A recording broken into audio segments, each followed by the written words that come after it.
Norringers had made it clear they wanted a quick turnaround on the deal. It was a matter of weeks, not months, until he could make his move. Back in his office, he dialed the number for Seahaven Realty. He couldn't make an offer quite yet, but he could drive down tonight, crash at the short-term rental he'd already booked for himself, and in the morning see the property Mark had pointed out earlier. "Troy Mallard," a voice answered. "I'm interested in your listing at 534 Cliff Street," Noah began.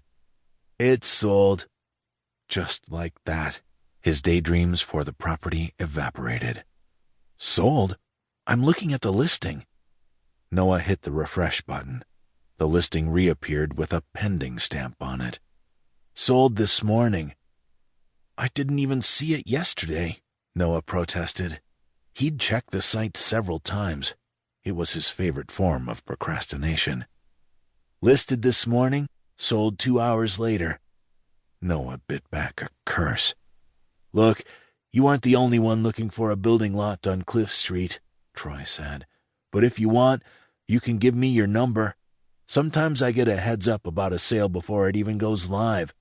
I know everyone in the business. I've lived here all my life." "I lived there too, when I was a kid." He didn't mention his family had moved to Seattle when he was 10. "A local. If that's the case, you better believe I'll keep you at the top of my list. I'll call you first thing if something comes up. What's your name?" Noah gave him his information, but he knew he wouldn't sit back and wait for any phone calls.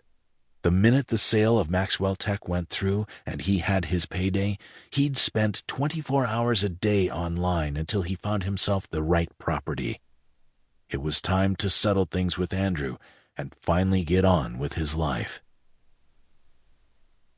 Emma waved goodbye to the driver of the Dodge Caravan as it pulled out of Brightview's driveway, then took out the key labeled "Front Door" her grandmother's solicitor had sent her.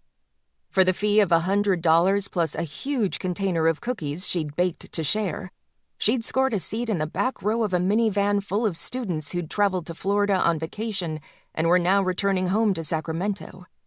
The trip had been grueling. Over the course of 3 days, they'd all chatted, sung along to the playlist one of the students had created, slept and gazed in silence at the scenery passing by, or at their phones, as they drove straight across the country with minimal stops for gas and bathroom breaks. Exhausted, craving a shower, and sick to death of fast food, she stood in Brightview's crushed gravel parking area and faced the door to a house she vaguely remembered from her last visit when she was 8. The house was still the same weathered, indeterminate color. To her right was a shed where Nana Angela had kept a bicycle, tools, and other odds and ends.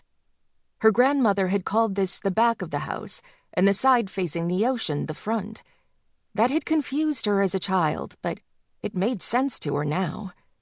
This end of the beach house wasn't much to look at, but memories still crowded her mind, glimpses of sunshine and a grandmother with long white hair and the biggest smile Emma had ever seen. She understood why the place and her grandmother had made such an impression on her. Compared to the tiny bungalow where she'd spent her earliest years, Brightview seemed palatial. Studying it now, she amended her opinion of it. It was a big house for sure. A mansion? Not even close. She let herself in, pocketed the key, shut the door behind her, and breathed in the scent of the place, alien and familiar at the same time. She remembered standing on a footstool to help her grandmother bake cookies.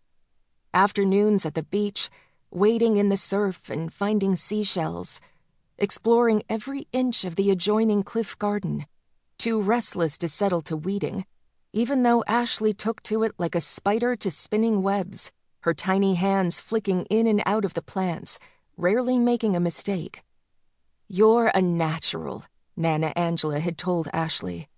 "Someday you'll inherit the garden and make it sing." Her prophecy had come true, Emma thought. They'd inherited the house and garden. Would Ashley really force her to sell them? Could she force her? Or did they both have to agree?